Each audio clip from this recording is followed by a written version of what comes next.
I do believe in the sanctity of life, and I think that's why I felt joy, unfortunately. Yes. Mainstream media news reporter from the Washington Post and the New York Times feeling joy that a man was assassinated in New York City. They love death more than we love life. Let's face it. By the way, the latest updates from the police and federal law enforcement on a Luigi.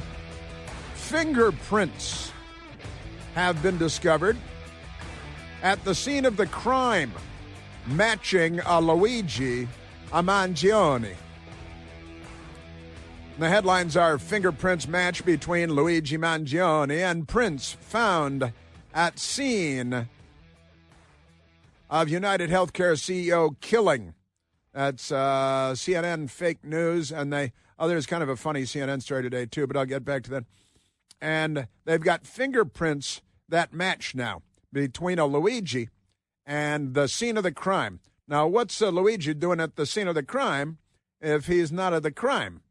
I think he is.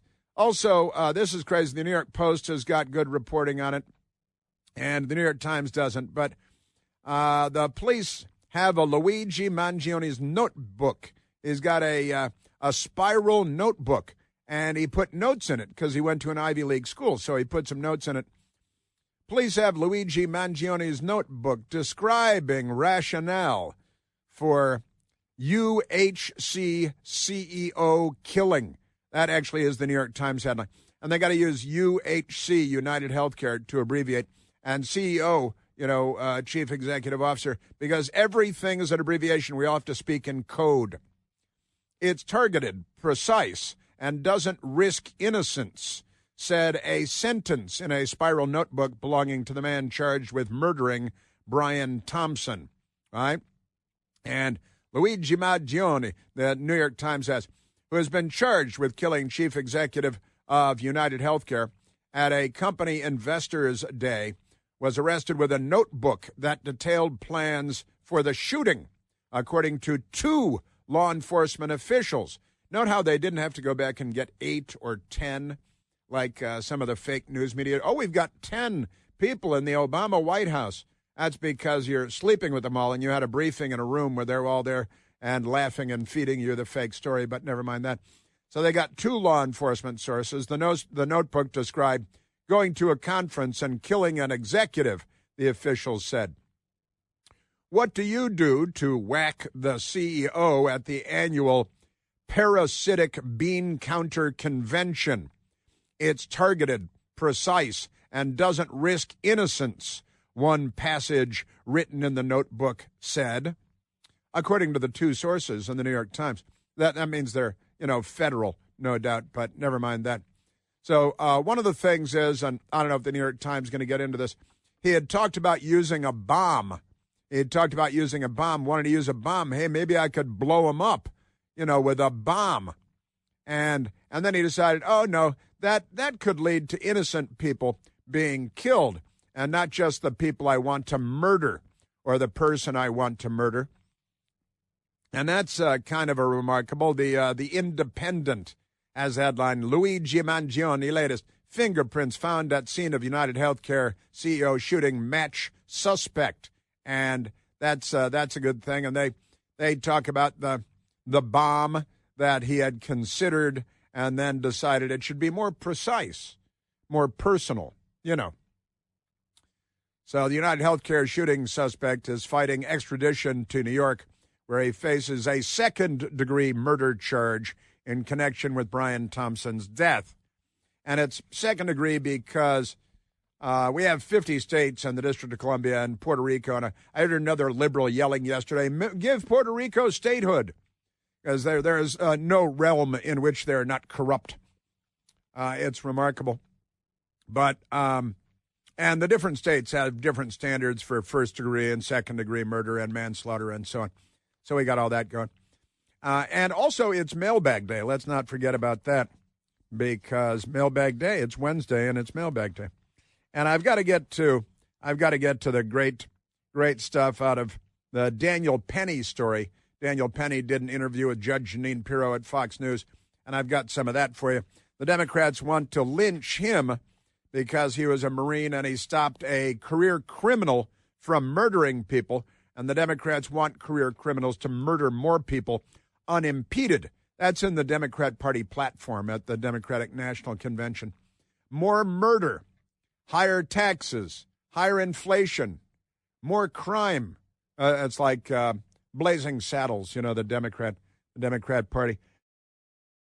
When they're rounding up people to go attack Rockridge, I think the Democrats are pretty much those people. They've taken all the Monty Python and Mel Brooks comedy and turned it into the real world. See, that's where the Democrat Party is today. It used to be comedy, now it's the Democrat Party, and it's really not very funny anymore. But I've got Daniel Penny coming up because that's a big deal. And again, the Democrats are on the wrong side of that. They're on the wrong side of the assassination of Brian Thompson. They're on the side of Luigi Mangione, the killer, instead of the side of law and order and human life. They're not exactly a pro-life party, are they? 1 million babies a year is not enough for them, but they call it women's health care. That's what they call it. All right, now, again, it's Mailbag Day. So let me jump into the mailbag, too. Let me get to this. How many do I have? I've got, you give me 4? I got 4. Let's go to Kennedy in Manassas. That's in Virginia. Asks, could you recommend a fancy date restaurant? Lives in Manassas, Virginia. Fancy date restaurant. I like steak. She's thinking seafood. See? I don't want to mess this up. I understand you don't want to mess this up. Well, I don't know how much money you want to spend, but if it's a fancy date night, I'll go ahead and say fancy date night. There are some really great, amazing restaurants in Washington, D.C., no doubt about it. Some of them can be very expensive, steak and seafood. I got to rule some out because of politics, right? But the Four Seasons Hotel, very expensive in Georgetown, has got an amazing steakhouse, and they have great seafood, too. You got to check the thing online, the menu and stuff. Bourbon Steak, it's called. Check out Bourbon Steak at the Four Seasons. Otherwise, the Prime Rib on K Street in Georgetown, where the lobbyists live, K Street.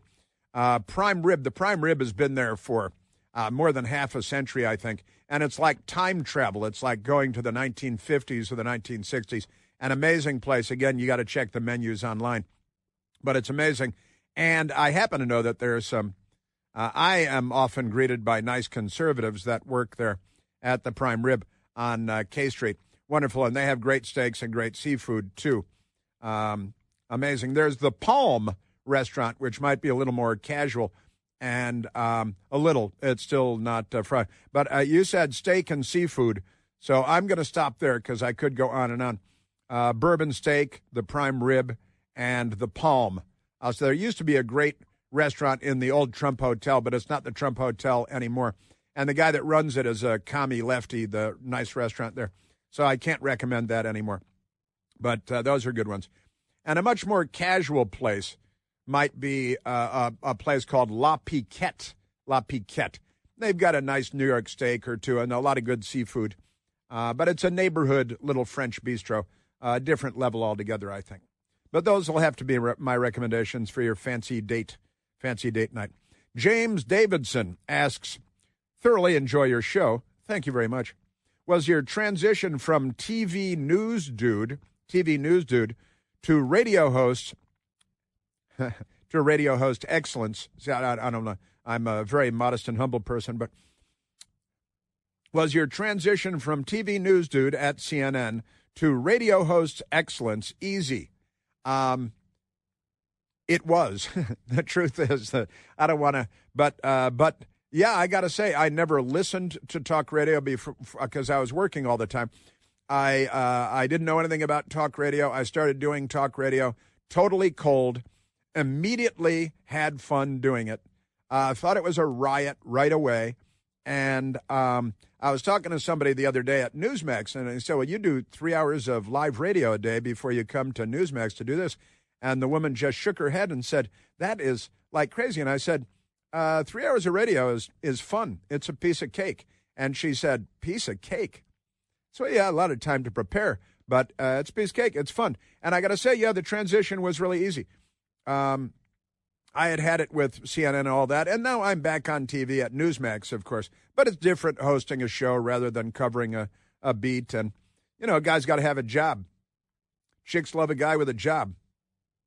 Although that doesn't apply to Luigi Mangione, does he? He doesn't apparently have a job, but the Democrat ladies still love him. And James Davidson says, it seems talk radio was built exactly for you.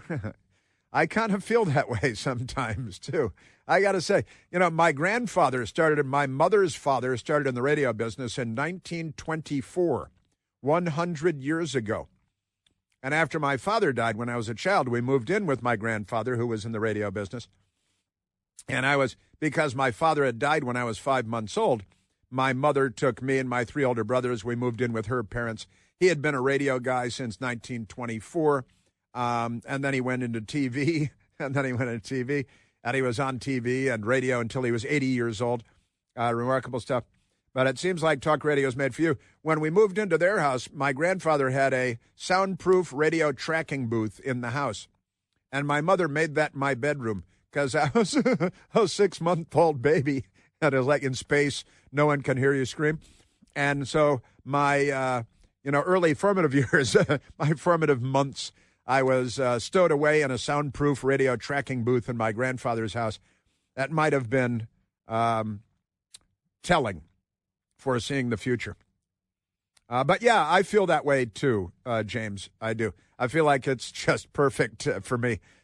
I could be in a restaurant standing at the bar doing this, or I could be here with you doing this. It does seem like a natural thing, and it's fun. It's fun. Robert Fisher asks, hey, Chris, who are these people in the deep state? Can you make them household names, these corrupt bureaucrats that we pay? Who in the CIA, the FBI, are running the psychological operations on taxpayers' dimes? Your intelligence community experience can be helpful weeding these people out. Well, you're right about that. The Felonious 51, we had another gang of them, 75 corrupt intelligence people engaging in political attacks. They did corrupt our 2020 election. They should be held accountable. I'll name John I'll name John Brennan. I'll name John Brennan as just one. And let's start with him. That'd be a really good place to start. But Robert Fisher, I'll keep I do name them as they come along, the deep staters. And we had them at the FBI that were exposed. CNN hired Andrew McCabe. He's one of them. All right. That's a fact. And I have named them, Robert, and I will continue to name them. But let's start with John Brennan, the former CIA director and Communist Party voter, who corrupted in a criminal way, I believe literally criminal way, our 2020 presidential election. Helen asks, some of my friends who suffered TDS, Trump derangement syndrome, realize that they've been lied to. What? And that they went crazy for 4 years. I generally forgive easily, but should I let them off? Should I let them all waltz back into my life? Should I let them all waltz back into my life? Helen wants to know. Friends that were taken over by TDS, and now they realize that they've been lied to. I've got to say, if eyes are opened, then, and I'm a very forgiving person too, I try to be. Some things maybe you can't forgive, but I think I'm a pretty forgiving person. And when it comes to this, I'd say this is not even a hard one. I say yes. I'd say that's easy. I say yes, I would welcome them back in. And I would just talk to them like they're normal people.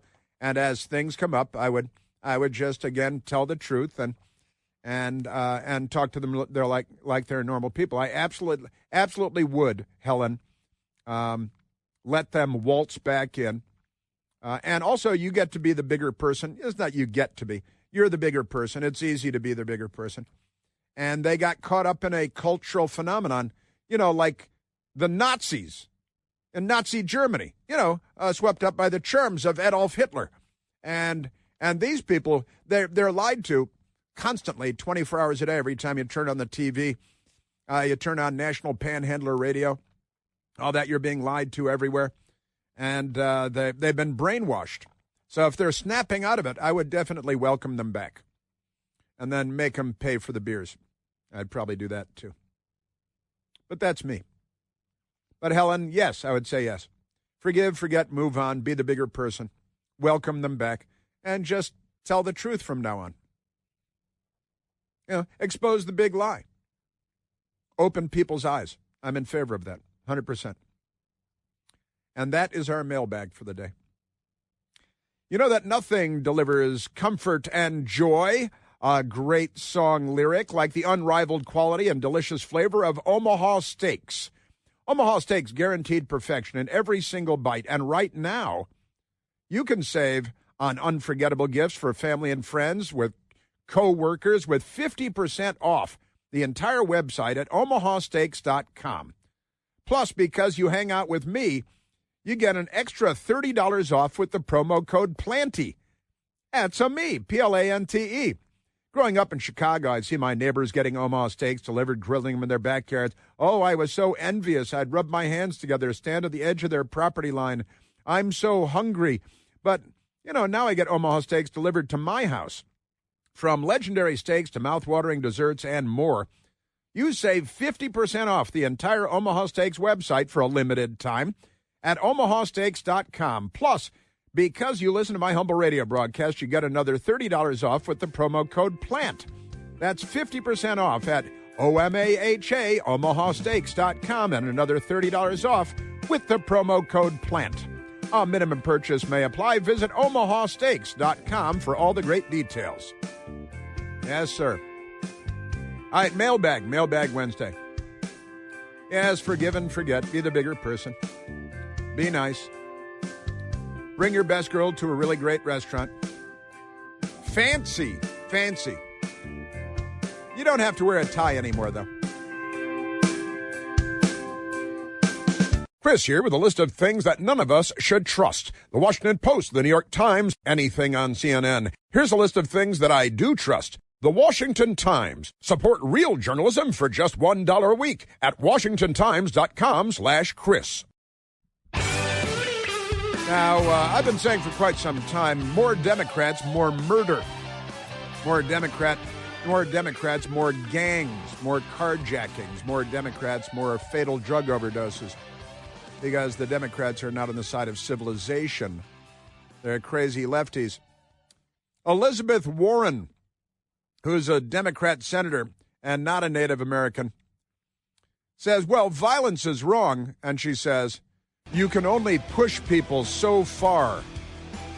And comedians are doing jokes about about the insurance company being bad. The entire insurance industry is bad.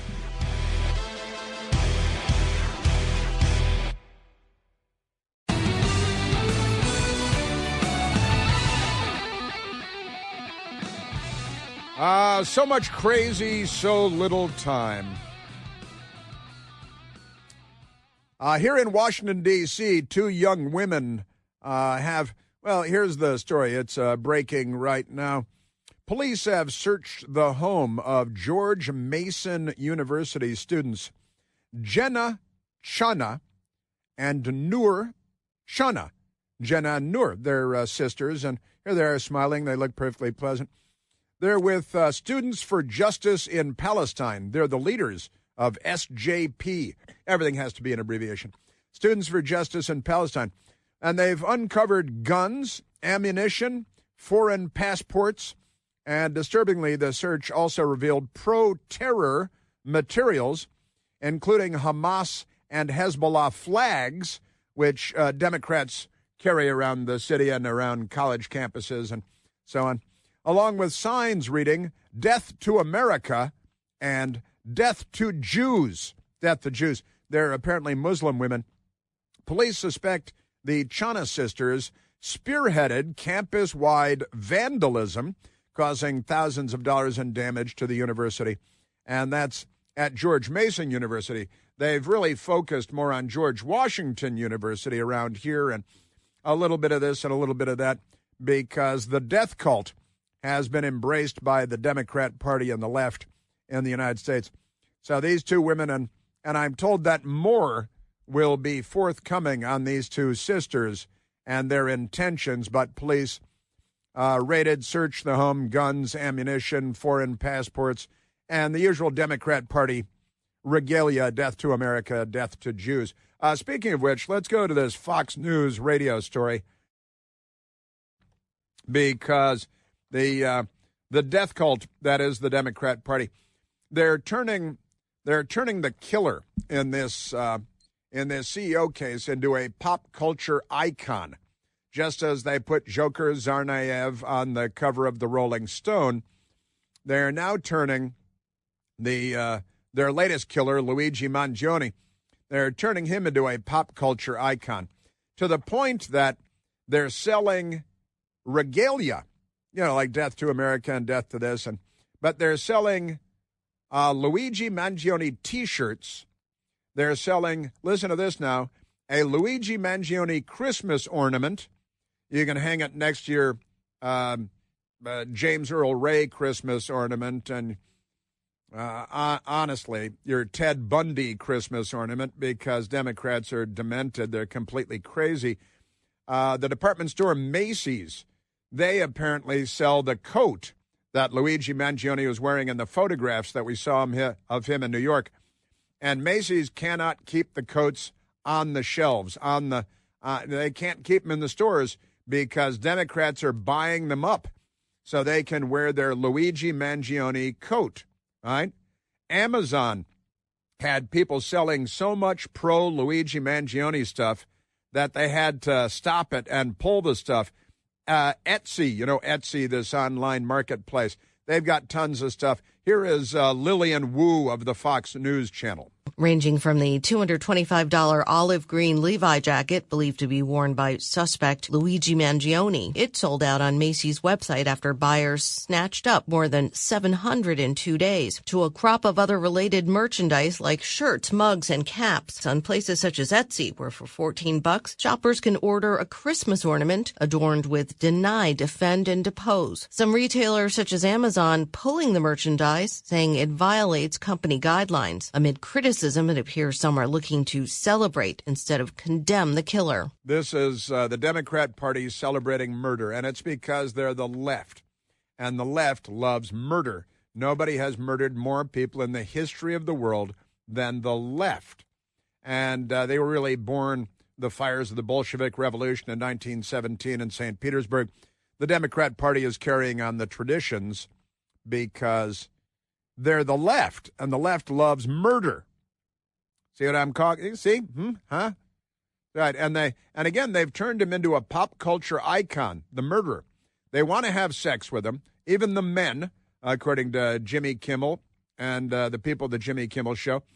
A $225 Levi jacket that he was wearing Macy's sold at least 700 of them in a couple of days.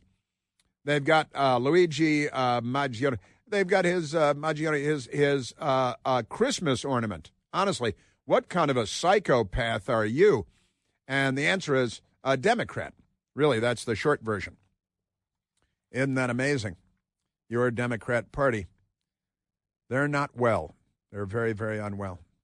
All right, let's go to more audio, because I have more audio. This being radio and everything, we do a lot of that. Let's go because Daniel Penny and the Democrats, they want to lynch Daniel Penny. He served in the Marine Corps, and he stopped a bad guy who was threatening to murder everybody on a subway train, being a total psycho. And if you listen to the witnesses in the Daniel Penny case, and the media doesn't, they're not clamoring to get the witnesses on CNN to tell the story of how horrified, the old Latino woman was because the psychopath got on the train and was threatening to murder everybody. But here's Judge Janine interviewed Daniel Penny, I believe, yesterday, and they're airing portions of the interview.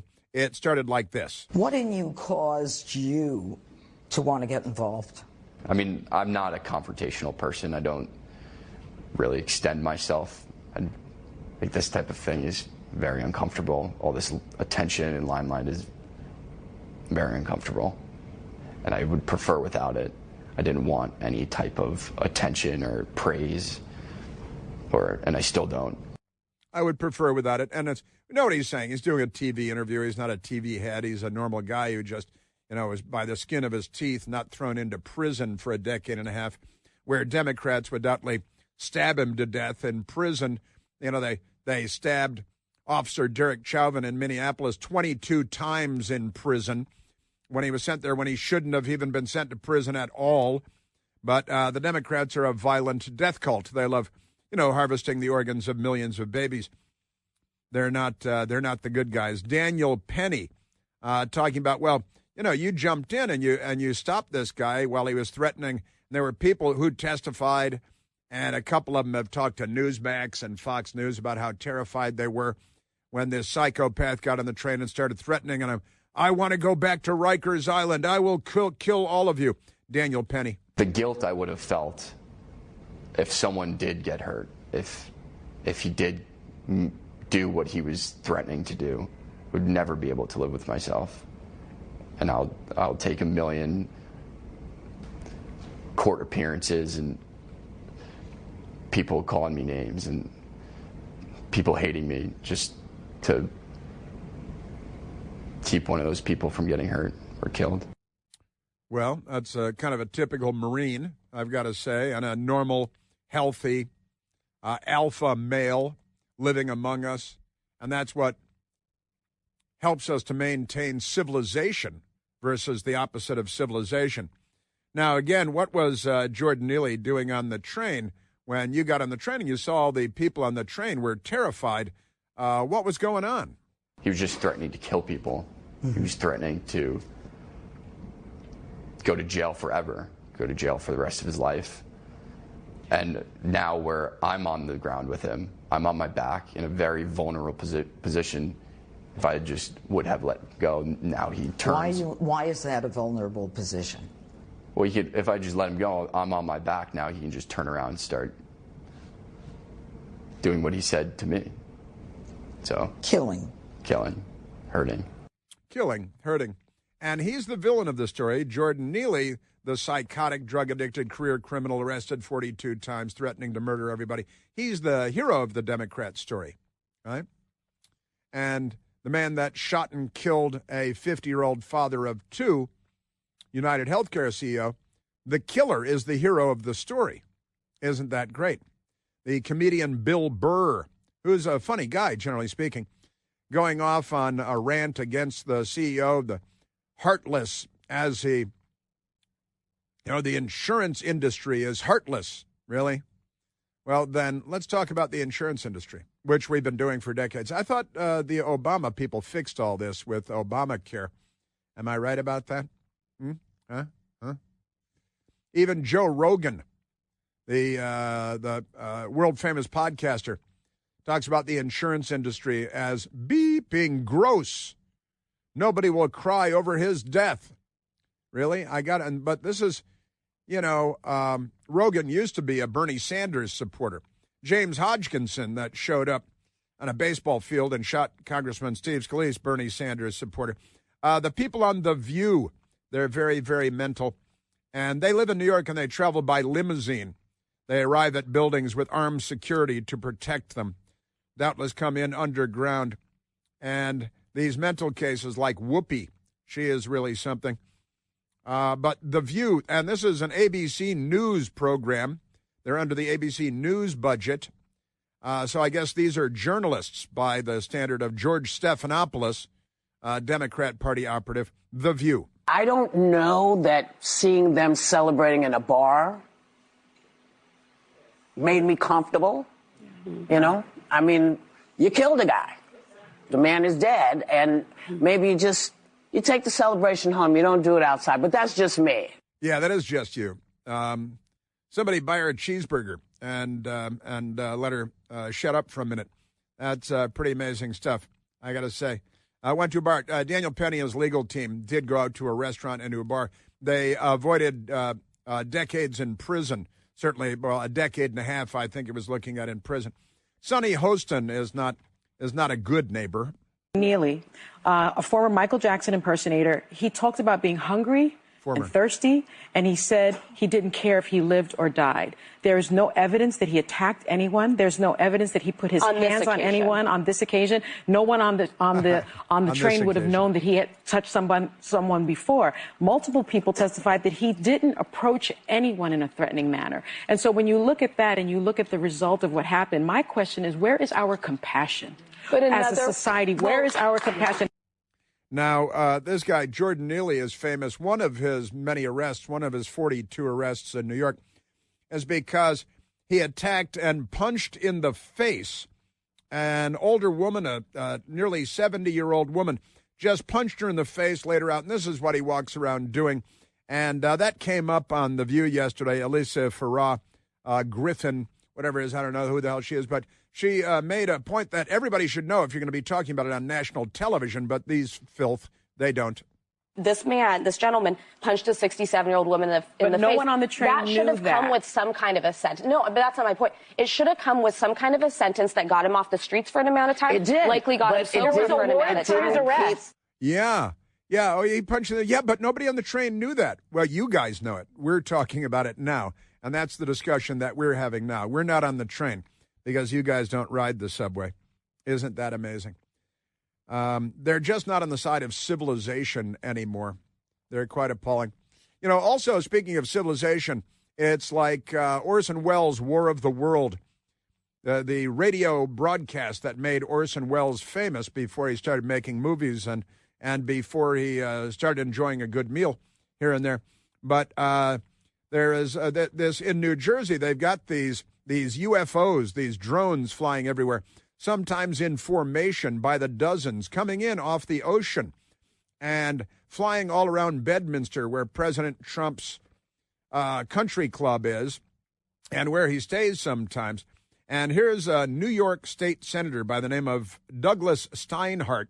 And Douglas Steinhardt, New Jersey state senator, he was on television this morning talking about these drones by the hundreds over New Jersey. Dismissing this drone activity and its daily drone activity as nothing or no threat to me without some explanation, detailed explanation as to how they arrived at that conclusion is it's irresponsible and dangerous. It's irresponsible and dangerous. And the Democrat governor of New Jersey is like, well, we don't know what they are. We have no idea why all these giant drones, they say they're the size of cars. They're not like your teenager's drone. And one of them, they said, is the size of a school bus, or at least the short school bus, a little school bus, flying over. Now, who's doing that? Is that the Communist Chinese? Is it the Iranians? Is it Putin? Who is that exactly? And why aren't we shooting them down? Let's call Elon Musk, our own Leonardo da Vinci, and he can probably go up and grab a couple of them out of the sky and bring them down to the earth. But otherwise, let's get some attack helicopters up there or even airplanes, and let's start taking out these drones. Nobody knows. The federal government knows. The FBI doesn't know. The state of New Jersey doesn't know. The government doesn't know. There are hundreds of them. They're over neighborhoods for weeks on end now. And we're acting like, yeah, what do you want me to do something about it? New Jersey State Senator Douglas Steinhardt. The best information that we have available to us to this point suggests that these drones are coming from offshore, that when we try to make contact with them, they become evasive and elusive.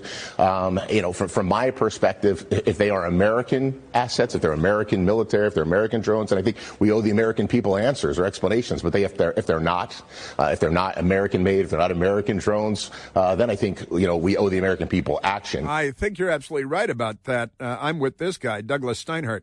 And if no one else is saying, I'll be the first one to say it. If these are not American assets, then we need to get our assets into the air and blow one of these things out of the sky, pick up the pieces and figure out what we're dealing with. Because, quite frankly, we're the United States of America. I mean, I think we need to do a better job here. Yeah, we need to get our assets in gear and get something up in the air. And honestly, if you're doing this over Wyoming or Montana, I think people just go out and shoot them down. As I say, where did we see a guy shot at a drone over his house recently and the cops came and arrested him? And that might have been in Hawaii. He's the guy who said when the police were arresting him, he said, I can't breathe, and he started laughing. It was a pretty funny moment, I gotta say. I don't know if you saw that video. Yeah, so drones, there was a congressional hearing on Capitol Hill yesterday on the drones with the FBI. You'll never guess what happened there.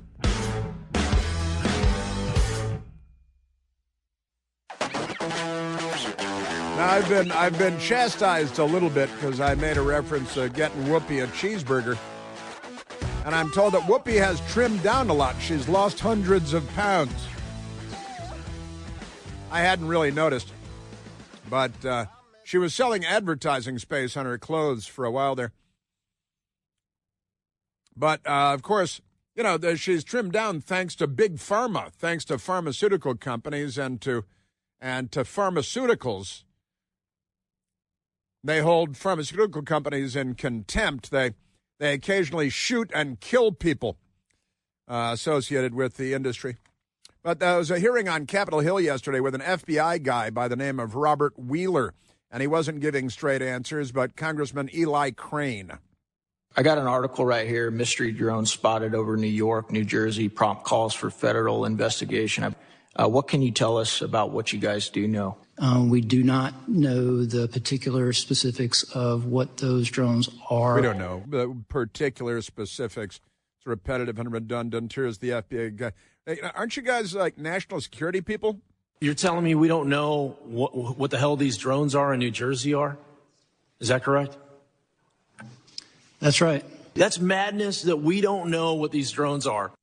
Yeah, sure. Congressman Jeff Van Drew was just on television saying we need to go up and shoot these down. I'm with him. Here's FBI guy Robert Wheeler. The Bureau is actively investigating the situation you mentioned. Take your time. The unexplained sighting of drone activity over that part of New Jersey. We do not attribute that to an individual or a group yet. Yeah, how about Iran or China, or they're coming in from the ocean, according to a state senator, Congressman August Pfluger. Is the public at risk? Is public safety at risk? Are we concerned that there are nefarious intentions that could cause either national security or a public safety incident that would put Americans at risk? Listen to this. There's nothing that is known that would lead me to say that, but we just don't know, and that's the concerning part. We've just got hundreds of drones the size of automobiles and school buses flying over New Jersey, sometimes in formation, sometimes over President Trump's property at Bedminster. But we're not aware that that might pose a problem of any kind. We're just the FBI. We're too busy arresting grandmothers for praying.